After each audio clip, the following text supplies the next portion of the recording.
Hello everyone, आप सभी का स्वागत है आपके अपने चैनल टैट वॉरियर्स में। फ्रेंड्स, कैसे हैं आप सभी? आई होप आप सभी बहुत अच्छे होंगे और पूरा मन लगाकर अपने एग्जाम्स की तैयारी कर रहे होंगे। फ्रेंड्स, हर बार की तरह इस बार भी हम अपनी वीडियो में एक नया टॉपिक लेकर आए हैं, जो टॉपिक है भारतीय संविधान, स्रोत, इतिहास, मूल संविधान और मुख्य महत्वपूर्ण बिंदु। फ्रेंड्स, ये तो आप सभी जानते हैं कि हमारा संविधान विश्व का सबसे बड़ा संविधान है, जिसके बारे में यदि अब हम सुबह से शाम तक भी चर्चा करें या डिस्कशन करें तो भी वो बात, पूरा संविधान के बारे में हम हर बात नहीं जान पाएंगे। फ्रेंड्स, हम अपनी आज की इस वीडियो के द्वारा संविधान से जुड़ी वो मुख्य बातें लेकर आए हैं, जिन्हें देखने के बाद, जिन्हें पढ़ने के बाद आप लोग बहुत आसानी से उसके जो मुख्य बिंदु हैं, जो इम्पोर्टेंट बातें हैं, उन्हें आप आसानी से समझ जाएं। तो फ्रेंड्स, ज़्यादा समय ना लेते हुए हम अपनी आज की इस वीडियो को शुरू करने जा रहे हैं। और फ्रेंड्स, हम संविधान के टॉपिक को लेकर आने वाले समय में इस पर और भी वीडियोस बनाएंगे, लेकिन हर बार हर टॉपिक अलग किसी ना किसी नए टॉपिक पर होगा, क्योंकि संविधान फ्रेंड्स बहुत बड़ा है, जिसको एक वीडियो में पूरी तरह से डिस्क्राइब कर पाना आसान नहीं है। तो फ्रेंड्स, ज़्यादा समय ना लेते हुए हमने आज के इस टॉपिक को शुरू करते हैं। भारतीय संविधान का निर्माण संविधान सभा द्वारा 25 नवंबर 1949 को पूर्ण किया गया। संविधान के निर्माण में 2 वर्ष 11 माह और 18 दिन का समय लगा। संविधान निर्माण में मुख्य भूमिका डॉक्टर भीमराव अंबेडकर ने निभाई, इसीलिए इन्हें संविधान निर्माता भी कहा जाता है। फ्रेंड्स, ये बात तो आप सभी जानते हैं कि जो संविधान के कर्ता धर्ता थे, जो मुख्य जिन्होंने सबसे ज़्यादा अपना योगदान संविधान के निर्माण में दिया, वो थे डॉक्टर भीमराव अंबेडकर। उन्हीं के अथक प्रयास के स्वरूप संविधान का जो आज स्वरूप हम देखते हैं, वो पूरी तरह से बन पाया, और इसीलिए फ्रेंड्स इन्हें संविधान निर्माता भी कहा जाता है। इन्होंने अपने संविधान में, जो उनके द्वारा निर्मित था, जो जिसमें सभी की बातें थी, लेकिन इन्होंने अपने स्तर पर, हर स्तर के लोगों का ध्यान रखते हुए, सभी की जो आवश्यकता ही उनको ध्यान में रखते हुए हर तरह की बिंदु सम्मिलित किए, ताकि किसी के भी अधिकारों का हनन ना हो। फ्रेंड्स, ये बात तो आप सभी जानते हो कि जब कोई भी नया देश बनता है या कहीं भी हम कोई नई संस्था शुरू करते हैं, तो उस संस्था को बनाने के लिए, उसके लिए सबसे पहले आवश्यक है हम कुछ नियम बनाएं। वे नियम जो ये निर्धारित करें कि आगे आने वाले समय में उस संस्था को किस तरह चलाया जाएगा। इसी प्रकार फ्रेंड्स, जब हमारे देश को आज़ादी मिली, तो उस वक्त भारत के सामने ये एक बहुत बड़ी चुनौती थी कि किस प्रकार वो अपने इस देश को चलाने के लिए किस तरह नियम बनाए, कायदे कानून बनाए, और ताकि इसमें हर नागरिक के सुख दुख का अच्छे से ध्यान रखा जाए। तो उसी को आधार मानकर भारतीय संविधान निर्मित किया गया। इसमें आगे आता है फ्रेंड्स हमारा भारतीय संविधान के स्रोत। हमारा संविधान जहाँ से लिया गया है, उन स्रोतों को 2 भागों में बांटा गया है। फ्रेंड्स, संविधान की रचना करना एक बहुत बड़ा चुनौती का कार्य था, जिसको सभी नेताओं द्वारा, सभी मुख्य जो व्यक्ति थे जिन्होंने संविधान निर्माण में अपनी मुख्य भूमिका निभाई, उन लोगों के लिए एक बहुत बड़ा चैलेंज था, जिसको उन्होंने, कुछ ऐसे देश थे जिनकी बहुत सी बातें जो आज के समय में हमारे संविधान में वर्णित हैं, वो बहुत से देशों के द्वारा ली गई। साथ ही जो भारत शासन अधिनियम था, जो 1935 में बना था, उससे भी जुड़ी महत्वपूर्ण बातें ऐसी थी जो हमारे संविधान में शामिल की गई। फ्रेंड्स, अब आप सोच रहे होंगे कि भारत शासन अधिनियम क्या है। फ्रेंड्स, इसके बारे में हम अपने आने वाले समय में एक वीडियो बनाने वाले हैं, लेकिन जो मुख्य बातें ये हैं फ्रेंड्स, 1935 में नेहरू जी, पंडित जवाहरलाल नेहरू के जो पिताजी थे मोतीलाल नेहरू, उनके द्वारा एक नेहरू रिपोर्ट तैयार की गई। उन्होंने उसमें भारत को चलाने के लिए, वो चाहते थे कि हमें आज़ादी मिल चुकी है, अपने स्तर पर उन्होंने ये माना था कि हम अपने जो भी कार्य हैं वो अपने कायदे कानून के हिसाब से करेंगे, अंग्रेजों की बातों को हम नहीं मानेंगे। तो उन्होंने जो रिपोर्ट तैयार की, उसमें उन्होंने कुछ बहुत सी महत्वपूर्ण बातों को शामिल किया, तो वही भारत शासन अधिनियम के नाम से फेमस हुई। फ्रेंड्स, इसके बाद जो दूसरा पॉइंट इसमें आता है हमारा, वो है विदेशी स्रोत, यानी बहुत से देशों की ऐसी बातें जो हमारे देश के नेताओं को काफ़ी पसंद आई, उन्होंने उन्हें अपने देश के संविधान में शामिल करना बहुत मुख्य समझा। तो वही बातें हमारे देश के लिए विदेशी स्रोत के रूप में उभर कर सामने आई। तो फ्रेंड्स, सबसे पहले हम यह जानेंगे कि भारतीय संविधान के जो भारत शासन अधिनियम 1935 था, उससे जुड़ी कौन सी महत्वपूर्ण बातें थी जो संविधान में शामिल की गई। उनमें सबसे पहले था आपातकालीन उपबंध, यानी आपातकाल के समय क्या करना चाहिए, कैसे माहौल रखना चाहिए, ये सब बातें उसमें शामिल थी। दूसरी, स्वतंत्र न्यायपालिका, यानी न्यायपालिका जो होगी उस पर किसी का कोई दबाव नहीं होगा, ना ही किसी का कोई नियंत्रण होगा। वो एकदम स्वतंत्र रहकर अपने सभी फैसलों को सुनाएगी और अपना आराम से जो भी कार्य होगा बिना किसी के दबाव में आके करेगी। संघीय व्यवस्था फ्रेंड्स, संघीय व्यवस्था से मतलब केंद्र और राज्य दोनों मिलकर अपना कार्य करेंगे। ना ये नहीं कि इस पूरे देश का भार केंद्र पर रहेगा, या ये भी नहीं कि पूरे ही स्टेट का भार राज्य पर रहेगा और वही केवल अपने राज्यों को देखते रहेंगे। केंद्र में भी एक सरकार स्थापित की गई, इसी ही संघीय व्यवस्था कहा गया। आगे, राज्यपाल का कार्यकाल फ्रेंड्स, जिस तरह पूरे देश में यानी केंद्र में राष्ट्रपति होते हैं, वैसे ही राज्य में मुख्यमंत्री से ऊंचे पद पर राज्यपाल होते हैं। आगे, न्यायपालिका का ढांचा, जिसमें फ्रेंड्स न्यायपालिका यानी जिला स्तर पर, राज्य स्तर पर और फिर केंद्र स्तर पर, इस तरह जो न्यायपालिका हैं उनकी व्यवस्था की गई। आगे, लोक सेवा आयोग, इसका मतलब फ्रेंड्स जो सामान्य लोग थे, आम आदमी थे, उनकी सेवा के लिए भी एक आयोग का गठन किया गया। आगे, शक्तियों के वितरण हेतु सूचियाँ, यानी फ्रेंड्स जैसा आपने पढ़ा होगा कि समवर्ती सूची और संघ सूची, इस तरह की 3 सूची बनाई गई और उसके आधार पर केंद्र के पास कौन सी शक्ति होगी, राज्य के पास कौन सी शक्ति होगी और दोनों के पास कौन सी शक्तियाँ होंगी, इन सभी बातों का उन सूचियों के द्वारा, उन लिस्ट के द्वारा निर्धारण किया गया। इसके बाद आगे आते हैं फ्रेंड्स हमारे विदेशी स्रोत, जिनमें सबसे पहले था ब्रिटेन का संविधान। फ्रेंड्स ये तो आप लोग जानते हो कि जो हमारे देश पर सालों साल अंग्रेजों ने राज किया वो ब्रिटेन के ही निवासी थे, तो उनके संविधान से भी जुड़ी बहुत सी बातों को देश ने अपने संविधान में सम्मिलित किया, जिनमें सबसे पहले था विधि का शासन।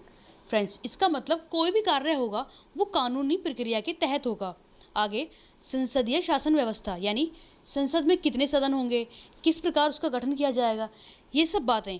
आगे, एकल नागरिकता, यानी ब्रिटेन में फ्रेंड्स एकल नागरिकता ही है, यानी अगर कोई भारत में विदेश में कोई रहता है, यानी इंग्लैंड में कोई रहता है, तो उसकी नागरिकता इंग्लैंड की ही नागरिकता मानी जाएगी, चाहे वो किसी ही देश का क्यों ना हो। इसी प्रकार हमारे देश में केवल जो भी व्यक्ति रहता है उसकी नागरिकता हमेशा भारतीय है। इसके बाद संसदीय विशेष अधिकार। फ्रेंड्स संसद को बहुत से मामलों में कुछ विशेष अधिकार प्राप्त होते हैं। आगे, द्विसदनात्मक, यानी जो हमारा संसद भवन है, संसद की जो कार्रवाई होती है वो लोकसभा और राज्यसभा, इन 2 सदनों में होती है, जिनमें जो भी कार्य होते हैं वो दोनों की अनुमति के अनुसार ही होते हैं। आगे, विधायी प्रक्रिया, यानी कोई भी कार्य होगा उसकी एक कानूनी प्रक्रिया होगी, उसके अनुसार ही वो कार्य किया जाएगा। आगे फ्रेंड्स आता है हमारा अमेरिका का संविधान, यानी इससे जुड़ी वो कौन सी बातें थी जो हमारे संविधान में सम्मिलित की गई, जिनमें सबसे पहले थे मूल अधिकार, यानी जो भी हमारे मूल अधिकार होते हैं, स्वतंत्रता का अधिकार, समता का अधिकार और भी फ्रेंड्स हैं काफ़ी, वो सभी हमारे अमेरिका के द्वारा लिए गए। इसमें अगला पॉइंट आता है फ्रेंड्स हमारा न्यायपालिका की स्वतंत्रता। फ्रेंड्स अमेरिका में जो न्यायपालिका होती है, यानी जो सुप्रीम कोर्ट होती है, उसको एकदम स्वतंत्र बिल्कुल बनाया गया है, उस पर किसी का कोई दबाव नहीं होगा। फ्रेंड्स यहाँ आपको एक इम्पॉर्टेंट बात हम बताना चाहते हैं कि जो ब्रिटेन वासी थे, यानी जो इंग्लैंड के निवासी थे, वो संसद को, अपनी संसद होती थी उसको सर्वोपरि मानते थे, लेकिन जो अमेरिका का संविधान था उनके अनुसार उनके लिए न्यायपालिका ही सर्वोत्तम थी। तो फ्रेंड्स भारत में इन दोनों के संविधान से बहुत सी बातें ली गई, लेकिन इन्होंने दोनों की मध्य स्थिति को ही स्वीकार किया, ना तो पूरी तरह से सुप्रीम कोर्ट सबसे ऊपर है, ना ही संसद भवन सबसे ऊपर है, इसमें दोनों की स्थिति बराबर बनाई रखी गई, यानी कोई भी किसी से छोटा बड़ा नहीं है, वो दोनों ही समान रूप से अपने कार्य करेंगे। इसके बाद न्यायिक पुनरावलोकन, यानी जैसे फ्रेंड्स होता है ना कि कोई मुकदमा अगर हाई कोर्ट में किया जाता है और हाई कोर्ट में कोई पक्ष हार जाता है, उसे ये लगता है कि वो शायद जीत सकता है, कोई किसी तरह की गड़बड़ी हुई है उसके मुकदमे में, तो वो उस मुकदमे को सुप्रीम कोर्ट में ले जा सकता है। तो फ्रेंड्स यही है न्यायिक पुनरावलोकन, जिसमें फ्रेंड्स जो अमेरिका के संविधान के द्वारा लिया गया।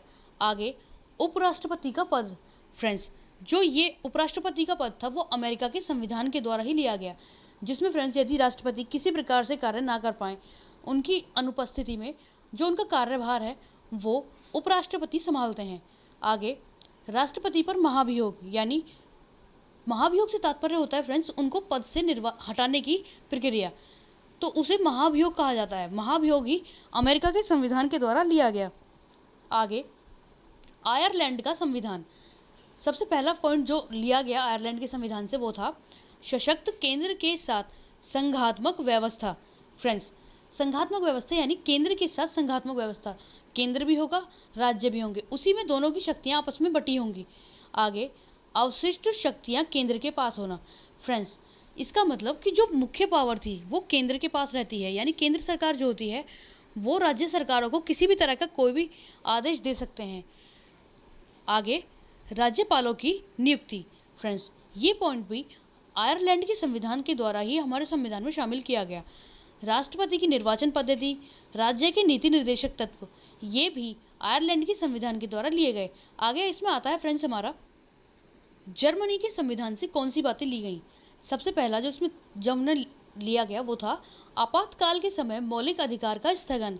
यानी फ्रेंड्स, जैसा आपने पहले भी सुना होगा कि एक वक्त देश में आपातकाल लगाया गया था, तो उस वक्त ऐसा हुआ था जो इंसान के मौलिक अधिकार होते हैं, जैसे स्वतंत्रता का अधिकार, जिसमें फ्रेंड्स कहीं भी कोई भी इंसान कहीं भी आ जा सकता है, कहीं भी रह सकता है, तो इन सभी अधिकारों को उस वक्त के लिए, जब तक आपातकाल रहेगी तब तक के लिए उन्हें स्थगित कर दिया जाता है। ऐसे में ना तो कोई इंसान कहीं भी घूमता हुआ नजर आएगा और ना ही किसी भी तरह के अपने मौलिक अधिकार का कोई भी वो प्रयोग कर पाएगा। आगे फ्रेंड्स इसमें आता है हमारा यूएसएसआर यानी सोवियत संघ रूस के संविधान से कौन सी बातें ली गई। वो थे सबसे पहले मौलिक कर्तव्य और दूसरे प्रस्तावना में न्याय शब्द। इसके बाद फ्रांस का संविधान, इससे जो बातें ली गई वो हैं गणतंत्रात्मक व्यवस्था। यानी फ्रेंड्स, जो हमारे देश के पूरे व्यक्ति हैं उनके द्वारा ही देश के हर व्यक्ति यानी मुख्यमंत्री का, प्रधानमंत्री का, इन सभी का चुनाव होता है। यानी उन सभी के सहयोग के द्वारा ही अब फ्रेंड्स भारत के सभी वासी, जो भी देशवासी हैं, वो सभी इनकम टैक्स देते हैं, जिसके अनुरूप ही जो भी हमारे देश में कार्य होते हैं, वो सभी की सैलरीज होती हैं गवर्नमेंट जॉब्स की, वो सभी उन्हीं की इनकम टैक्स के द्वारा ही दी जाती हैं, जिसे गणतंत्रात्मक व्यवस्था ही कहा गया। इसके बाद प्रस्तावना में समानता, स्वतंत्रता और बंधुत्व शब्द, ये फ्रेंड्स फ्रांस के संविधान के द्वारा ही लिए गए। इसके बाद आगे जो पॉइंट है इसमें हमारा वो है दक्षिण अफ्रीका का संविधान, जिसमें से संविधान संशोधन की प्रक्रिया और राज्यसभा के सदस्यों का निर्वाचन, ये दोनों बातें वहां से शामिल की गई। अंत में इसमें आता है फ्रेंड्स हमारा जापान का संविधान, जिससे लिया गया विधि द्वारा स्थापित प्रक्रिया, जिसमें कोई भी कार्य होगा वो कानून के तहत होगा, पूरी प्रक्रिया होगी उसकी, उसके बाद ही वो कोई भी कानून बन सकता है। इसके बाद जो मुख्य बातें आती हैं कुछ फ्रेंड्स वो इस प्रकार हैं इतिहास और मुख्य बिंदु में। द्वितीय विश्व युद्ध के बाद जुलाई 1945 में ब्रिटेन ने भारत संबंधी नीति की घोषणा की, जिसके तहत भारत में संविधान निर्माण हेतु अपना कैबिनेट मिशन भारत भेजा, जिसमें 3 मंत्री लॉरेंस क्रिप्स और अलेक्जेंडर थे। इन्होंने अपनी रिपोर्ट तैयार की, जिसके अनुसार भारत में 15 अगस्त 1947 को स्वतंत्रता मिलने के साथ साथ भारत ने संविधान सभा की घोषणा की।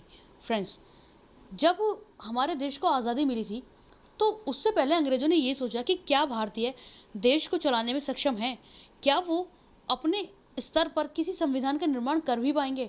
तो उन्होंने इसकी जांच परख करने के लिए अपने 3 मंत्री भेजे, जो कि लॉरेंस क्रिप्स और अलेक्जेंडर थे। इन्होंने अपनी एक रिपोर्ट तैयार की, जिसके आधार पर भारत को स्वतंत्रता दे दी गई। और फ्रेंड्स, सभी जैसे ही जिस दिन 15 अगस्त 1947 को हमारे देश को आज़ादी मिली, उसी दिन संविधान सभा की भी घोषणा कर दी गई। इसके बाद फ्रेंड्स इसमें आते हैं कुछ मुख्य बिंदु जो आप सभी के लिए जानना बेहद आवश्यक हैं। इनमें सबसे पहला बिंदु जो है वो है मूल संविधान में 395 अनुच्छेद, 22 भाग और 8 अनुसूचियां हैं। इसके बाद संविधान सभा के प्रथम सभापति सच्चिदानंद सिन्हा थे। फ्रेंड्स, ये सवाल एग्जाम में अक्सर पूछ लिया जाता है कि सुपर डेट में भी फ्रेंड्स ये क्वेश्चन आया था, संविधान सभा के प्रथम अस्थायी अध्यक्ष कौन थे, तो वो थे सच्चिदानंद सिन्हा। फ्रेंड्स, ये बात आप हमेशा ध्यान रखेंगे, क्योंकि जो स्थायी अध्यक्ष थे वो थे राजेंद्र प्रसाद, सभी उन्हें ही पढ़ते हैं, लेकिन इन्हें भी आप ध्यान में रखेंगे। अगला पॉइंट इसमें आता है फ्रेंड्स हमारा संविधान सभा के प्रथम स्थायी सभापति डॉक्टर राजेंद्र प्रसाद थे। इसके बाद 19 नवंबर 2015 से 26 नवंबर को देश में संविधान दिवस मनाया जाता है। यानी फ्रेंड्स, जो अभी बीती हुई 19 नवंबर गई है यानी 2015 में, उस दिन हमारे प्रधानमंत्री श्री नरेंद्र मोदी जी ने ये घोषणा की थी कि जो 26 नवंबर है, जिस दिन हमारा संविधान बनकर पूर्ण हुआ, कंप्लीट हुआ, उस दिन को संविधान दिवस के रूप में मनाया जाएगा। इसके बाद आगे आता है फ्रेंड्स हमारा संविधान निर्माण में कुल 114 बैठक हुई। हस्तलिखित प्रति प्रेम बिहारी नारायण राय दादा। फ्रेंड्स, ये बात आप सुनकर थोड़े शॉक्ड हो जाएंगे, क्योंकि जो हमारा भारतीय संविधान था वो किसी मशीन के द्वारा टाइप नहीं किया गया था, बल्कि उसे पूरी तरह से हाथ से ही लिखा गया था, जो लिखा था प्रेम बिहारी नारायण रायदादा के द्वारा। फ्रेंड्स, ये बात तो आप सभी जानते हैं कि हमारे जो संविधान है वो विश्व का सबसे बड़ा संविधान है, और वो हाथ से ही लिखा गया बिना किसी मशीन के। इसके बाद 26 जनवरी 1950 को संविधान लागू किया गया। इसके बाद मौलिक कर्तव्य हैं वो अनुच्छेद 14 से अनुच्छेद 32 के बीच में हैं। इसके बाद जो नीति निर्देशक तत्व हैं वो अनुच्छेद 36 से अनुच्छेद 51 के बीच में हैं। आगे जो सबसे इम्पोर्टेंट पॉइंट है फ्रेंड हमारा, संविधान की संशोधन शक्ति अनुच्छेद 368, यानी संविधान में अगर किसी भी तरह का कोई संशोधन करना हो तो वो संशोधन धारा यानी अनुच्छेद 368 के अंतर्गत ही किया जाएगा। और फ्रेंड्स, सबसे लास्ट का पॉइंट जो कि बहुत इंपॉर्टेंट है, आपातकालीन उपबंध, यानी आपातकाल के समय देश में किस तरह का माहौल होना चाहिए, कैसे नियम और कायदे रहने चाहिए, वो अनुच्छेद 352 के अनुसार ही निर्धारित किया जाता है। तो फ्रेंड्स, हमारी आज की इस वीडियो में इतना ही। आशा करते हैं कि हमारी आज की इस वीडियो के द्वारा आप संविधान की जो सभी मुख्य बातें हैं उन सभी के बारे में काफ़ी कुछ जान पाए होंगे। मिलते हैं अगली वीडियो में एक ऐसे ही नए टॉपिक के साथ। तब तक के फ्रेंड्स, अपना ध्यान रखें, अपने अपनों का ध्यान रखें और पूरा मन लगाकर अपने एग्जाम्स की तैयारी करते रहें। स्वस्थ रहें, मस्त रहें और पॉजिटिव रहें। धन्यवाद।